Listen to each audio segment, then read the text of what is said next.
Hello everybody, it's Jess here with Bless Jess. Thank you so much for watching. I have a huge video for you guys today. These are 5 of our favorite casserole recipes. I have tested them for you. They are delicious, they are crowd pleasers, and they can be made on a budget for not a lot of money, but they will definitely feed and please a crowd. Some of our favorites I cannot wait to show you. Go ahead and hit that subscribe button if these look good to you, and we are going to get started. I'm going to show you step by step how to make them. First step, the twice baked potato casserole. This is a recipe by the Pioneer Woman, so you know I had to try it out. I washed a bag of potatoes really well, and then I'm just stabbing them with a fork, and we're going to go ahead and bake these guys. I have them just on a cookie sheet, and before I stick them in the oven, I'm going to drizzle them with some vegetable oil, rub them down really well just so they roast really evenly and nicely. This is going to go into a 400-degree oven for about an hour. While that cooks, I'm going to go ahead and cook my bacon in there with it. She recommends using a skillet, but I love to bake my bacon in the oven. It's just so much less mess. I actually got this baking pan from Aldi, and it's perfect to make bacon. The grease runs down to the sides. So I just stuck that in there. Once it got nice and crispy, I took the bacon out while the potatoes finished up, and I'm just putting them on a paper towel to get some of that grease off of them. And I'm going to go ahead and chop them up into little pieces. You could use a knife. I really like to use scissors for this.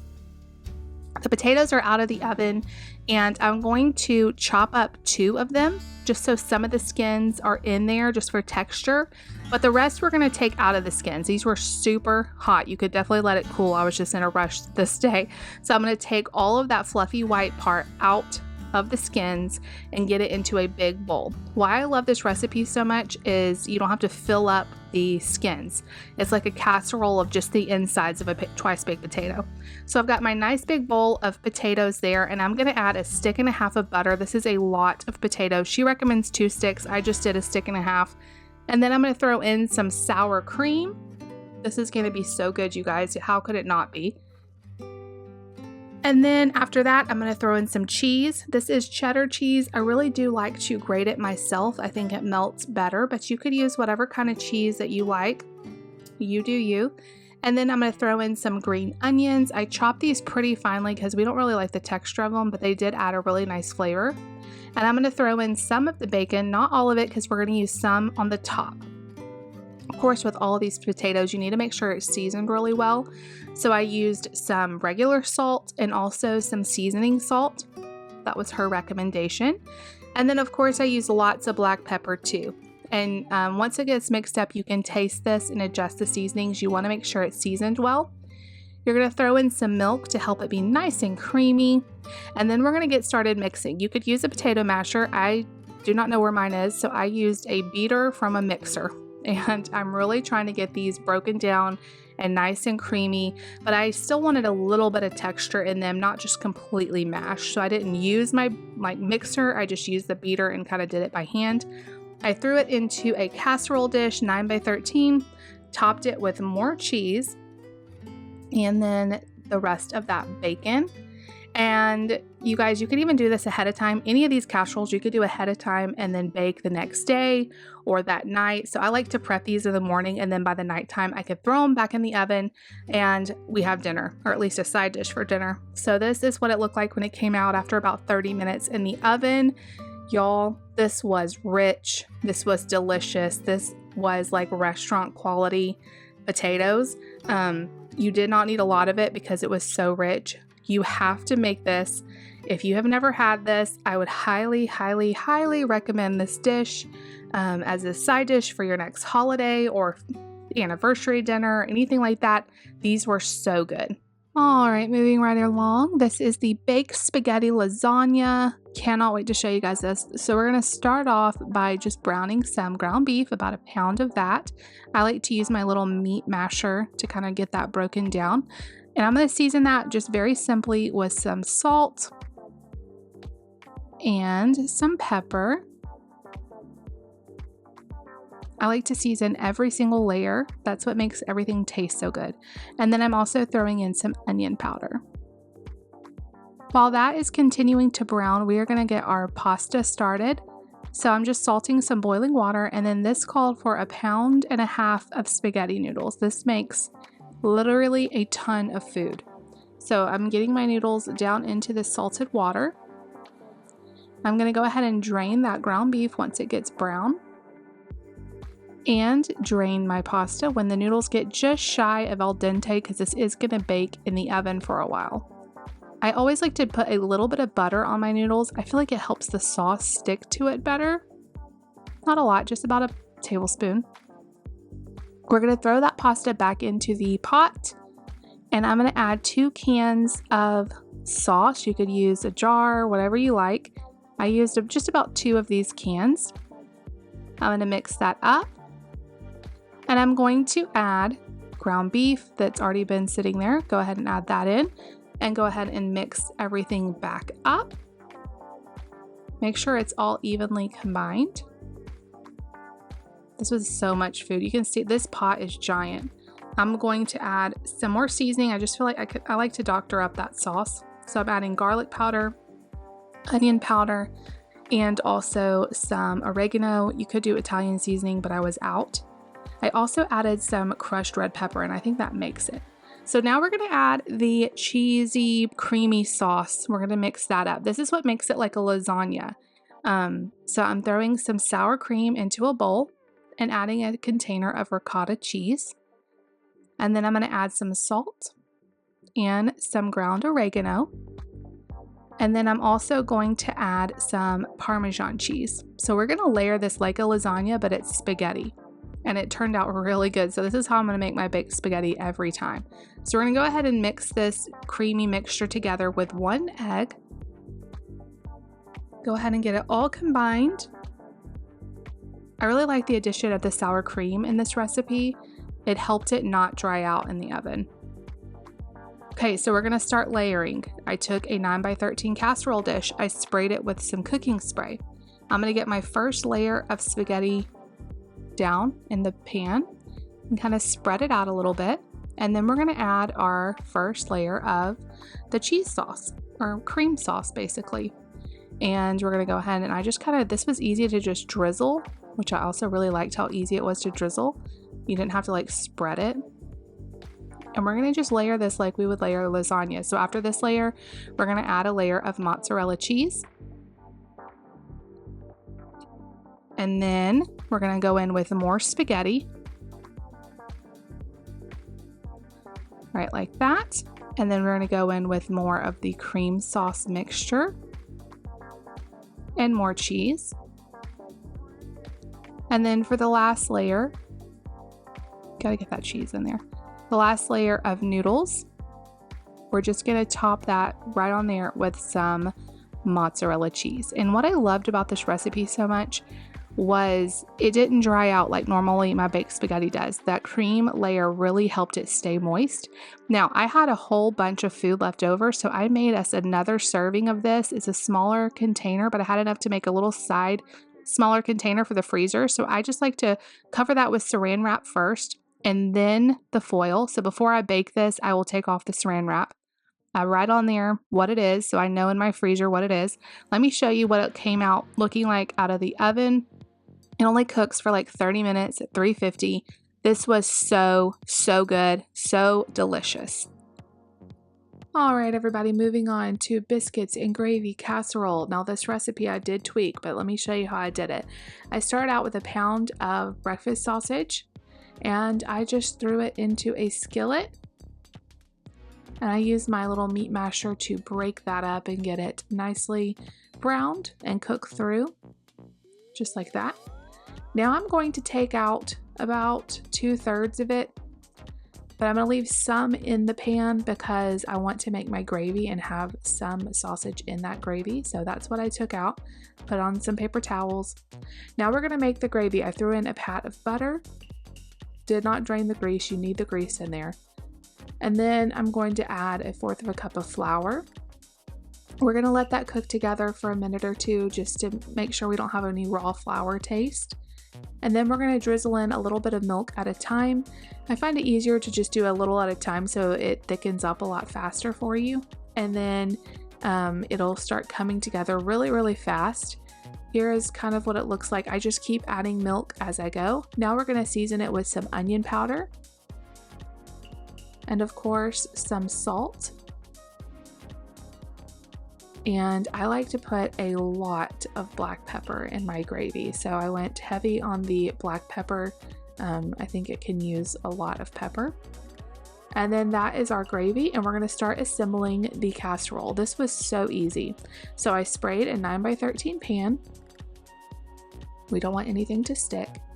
And for the base of this casserole, we're going to use canned biscuit dough. I just used these jumbo biscuits from Walmart, but you could use whatever kind of biscuit dough you like. We're going to take them and cut each biscuit into 4ths or 6ths, just into small pieces, and we're going to layer that on the bottom of our casserole dish, just like that. Get them all cut up in there, and then we're going to add that sausage that we had pulled out. We're going to put those right on top of the biscuits. We're going to top it with some cheese. Of course, I like to shred my own, but you can use whatever kind you like. This is Colby Jack. And then this was optional. I kind of went off the recipe here, but I put a half a bag of tater tots on top of that. It turned out really good if you want to try it, or you could leave it out. Now the recipe called for 6 eggs, and I'm not a big egg person, so I just did 4. I didn't want it to be overly eggy. I put a little splash of milk into the eggs, and then I whisked them together to, beat them up. Of course, I seasoned them with salt and pepper before I whisked it, because we want to make sure every single layer is seasoned and flavorful. I think that's the secret to doing casseroles. You want to season every single layer. So we're going to pour that egg mixture right over the top of the tater tots, and it's going to like sink down into the casserole. Pour it all over. I just try to make it as even as I could. Now we're going to top it with that sausage gravy. This is the best part. It's so good. I think making homemade sausage gravy is so easy. It's like, I don't even buy the packet anymore. I used to, but you don't need to because it comes together so quick. We're going to top it with a little bit more Colby Jack cheese. This may look weird because it's an all-in-one kind of casserole. You got tater tots, you got biscuits and gravy and eggs, but you guys, this was so good. So you're going to throw that in the oven and let it bake for just like 30 minutes or so until everything is golden brown. This was one of my favorite casseroles of the week. This was so good. I ate it leftover. It was good. I just served it. We had like a breakfast for dinner. So here's David's plate. I served it with some fruit, and here's my plate. It was such a delicious dinner. You should definitely make this one. All right, moving on. We're going to be making this taco bake. You guys, I have made this since me and David first got married. I cannot believe I've never showed y'all this. We're going to start with browning some ground beef. I like to use my meat masher again to break that up. Drain the grease and then add some taco seasoning to that. And we're going to add some water, just like the package directions. We're basically making seasoned taco meat right now. This is such an easy recipe, but it's one of our favorites, and it is so just easy to make. All right, this is the secret ingredient. We're going to stir some salsa con queso into the beef. I normally get the Tostitos one, but I had this Taco Bell one, so I used it. I do prefer the Tostitos, but it still came out really good with the Taco Bell ones. You can use whichever kind you like. And we're going to let this melt into the beef. I even added a little extra water because I like it really saucy. The secret to this is the casserole is made in a springform pan. You could use whatever pan you like, but I'll show you why the springform pan is so easy in just a minute. So we're going to start out throwing a tortilla down into the pan, and we're going to spread some refried beans. I made these homemade, but you could use a can or you could leave them out. I add this. The recipe doesn't even call for them. On top of the refried beans, we're going to add our cheese and beef mixture, and we're going to layer this kind of like a lasagna. So beans, then cheese and beef mixture, then a little bit of shredded Colby Jack cheese, and then we're going to redo that again. So we're going to throw another tortilla down, more beans, and I just do a very light layer of beans, but they do kind of glue everything together. So I do recommend using them if you like beans. If not, I've done it without too. We're going to do another layer of the beef, and then we're going to do another layer of the shredded cheese, just like that. And then we're going to do another tortilla down, another layer of beans, another layer of the cheesy beef mixture, just like that, and another layer of cheese. Now we're going to put one more tortilla. I think I used 4 tortillas in all. And we're gonna do the beans again. And we're gonna do the rest of the cheesy beef mixture. And when it's the top layer, I like to really try to cover all of the sides of the tortilla just so it stays nice and moist and it doesn't get crispy. I just feel like we like it better like that. So I make sure I cover all of the sides and then add some cheese on the top. Throw it in the oven for about 20 to 30 minutes until it's nice and brown. But let me show you what it looks like before I put it in the oven. This reminds me kind of like a stacked Mexican pizza. Here it is out of the oven, and let me show you why the springform pan is so cool. You just open up the sides and it comes right off, and it makes it so easy to slice. This holds up really well. It doesn't like spread out all over your plate. I think the beans really help kind of anchor it down. And it's just a really delicious meal. Like I said, I've been making this for years. It's one of David's favorites. Look how well that stays together. So what I like to do is I like to put a little bit of sour cream in a Ziploc bag and then cut off the tip and pipe it on the top of the casserole.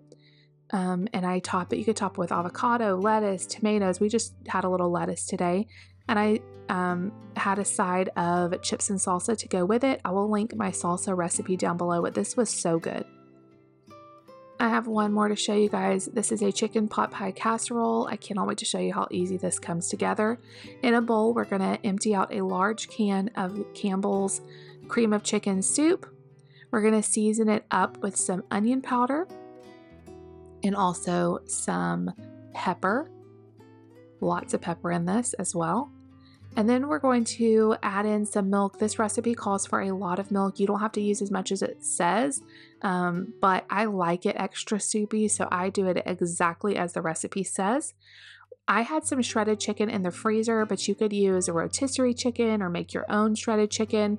This was so fast and easy because I had that chicken. So we're going to stir in a few cups of the shredded chicken, and we're going to throw in a bag of frozen peas and carrots right in there.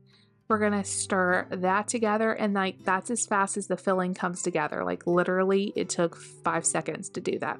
Maybe 30 seconds to do that. Okay, we're going to start working on our pie crust. So for this, I use these ready to bake pie crusts. You're going to need 3 of them, and we're going to try to like piece them together because our casserole dish is rectangle and these pie crusts are, you know, circular. So I cut one of the pie crusts in half. So we have 1.5 pie crust for the top and 1.5 pie crust for the bottom. This was a hot mess. I normally do it neater, but I was in a really big hurry and I didn't have time to let it kind of thaw out a little bit. But I just used a glass and kind of rolled it out. Sprayed my casserole dish. This does not have to be perfect because you can kind of press it into the casserole dish, and I just let it kind of come up to the sides. Does not have to be perfect. You're going to throw in your filling. This makes enough to feed an army, and it's very cheap to make this. Like, don't go buy a chicken pot pie like from Sam's where you have to do it per pound. Make this because you could make a whole one for so cheap. So now I'm doing the same thing to make a top one, and I finally just gave up and just started piecing it together on the casserole, which is fine. Like I said, it doesn't have to be perfect. It will still taste good. So I've got all the pieces on there, and I'm just kind of crimping the edges, rolling them down to make it as neat as possible. There you go. And then we're going to cut a few slits in it so that the steam has a place to escape when it bakes. Just like that. And I just threw it in the oven for about 45 minutes until it was golden brown. And I'm going to show you guys when you cut into this. Now it was really hot, so it'd probably thicken up a little bit as it sits. But let me show you. It's very soupy. And at first I thought, when I first started making this, I thought I did something wrong or we should reduce the milk. But I'm telling you guys, this is so good. It's so saucy and warm and comforting, and you have to try this. So that is it. We are done with this recipe video. I hope you guys enjoyed it. If you could do me a big favor and leave me a comment which one looks the best to you, I would love to know. Please subscribe if you're new. Leave me a comment and like the video, and we'll see you guys next time. Bye, everybody.